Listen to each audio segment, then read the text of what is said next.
Johnson in motion, and they'll hand it to DeJay. Turns the corner at the 40. Here's Johnson to the 30. Sneaking into this one. DeJay Johnson, welcome to the 40 acres. His first touchdown as a Texas Longhorn, and it goes for 45 yards. Felt amazing. I was speechless when I scored. My teammates was clowning about me because I didn't really celebrate anything. I didn't really know what to do. I was just like, it's happening. Yeah, that's the stat builder right there. I didn't do much, so It was a good flip. It was a good flip. Yeah, it was right on target. Very accurate.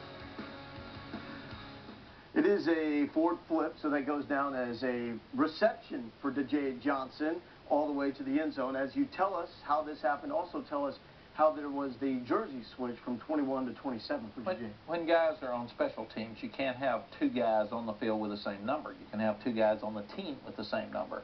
And Duke Thomas had 21. He was here in the spring, so he had a little seniority. So he got to keep the 21, and DeJay changed to 27. And he didn't mind at all, and I think that's important. You also have a fight between your offensive line coaches and your quarterback coaches when you want to pitch or hand that ball. If he hands it off, it's a running touchdown for 70 yards when they fight for their stats. If you pitch it to him, and Oklahoma State did a good job against us pitching it to Blackman last year in that setting. So you can do it either way, but the other thing is you can't fumble it if it's a pitch because you're pitching it forward. It's an incomplete pass, so it's safer to pitch it than it is to hand it in so many ways. Well, when it comes to the numbers, the big number, number 7, there's going to be a lot of those 7-point situations with Johnson touching the ball in his Texas career. Okay, let's look at this play. You're bringing him across. You're faking a run because your tailback on the zone play is looking like he's going to the left. Your fullback, number 30, Ryan Robeson, is coming out of the backfield. Josh Cochran, the right tackle, has to come up and get a piece of that linebacker along with Shipley. Safety is out of position because you can see he moves to his right because he feels like that they're worried about Malcolm Brown and the zone play to the top. So everybody moves a little bit to the right. Look at the right side linebacker. He slides out to the right. All of a sudden, little pitch. Speed gets you to the corner. Ryan Robeson makes the block. Big touchdown score for DeJay. Let's go with more defense now. Quandre Diggs, the interception. Show us how that developed and what that meant. We've talked so much about turnovers, and now we're even talking more about let's don't just get the turnover. Let's make something out of it. We've got to score some points, and we're sitting here in the second half, and the ball is out of a young freshman quarterback's hands. He's getting pressure. He has not been a thrower. He has been more of an option guy. You see at the bottom, Josh Turner's coming full speed ahead and hits him right as he releases the ball. So when you get an interception like this, there's a lot of guys that have to do their job because everybody's covered. And then it's an outstanding play by Kenny Vaccaro underneath to cover the guy. The quarterback, number 8, tries to force it in there.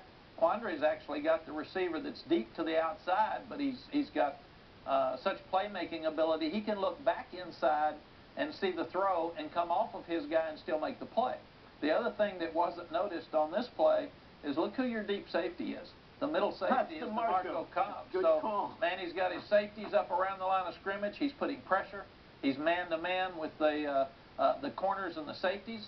And he's got DeMarco in the middle kind of as the center fielder to play on everything. Great interception here by Quandre Diggs to turn it around. And also Josh Turner, after the special teams outstanding performance a week ago, you said he'd get more playing time in spots like that. We see him out there, big play. Jackson Jeffcoat, big play as well. He had the sack, he had the forced fumble. Let's go with the first sack of the season, though, Coach. Really hard to get a sack against a wishbone or option, triple option football team because they're not going to throw it very deep. And you can see coming in here, great pressure by Jackson. He and Alex Oakford have such a knack around the line of scrimmage of finding that quarterback and getting the field. This is an option fake. The backside guard, number 62, is supposed to come out and block Jackson. Impossible for him to do that because Jackson read it. He saw it. Instead of sitting there waiting for a cut block, he felt that the guard was coming after him. He stayed on the guard's outside and makes a good sack on the quarterback. Those are things that are very difficult to do when you're playing an option attack because you're not looking for the pass. He's got to sit there and play the option first. And he was the man, along with Alex Okafor, that was the Defensive Player of the Week a week ago. We're about to hand those game balls out because when we come back on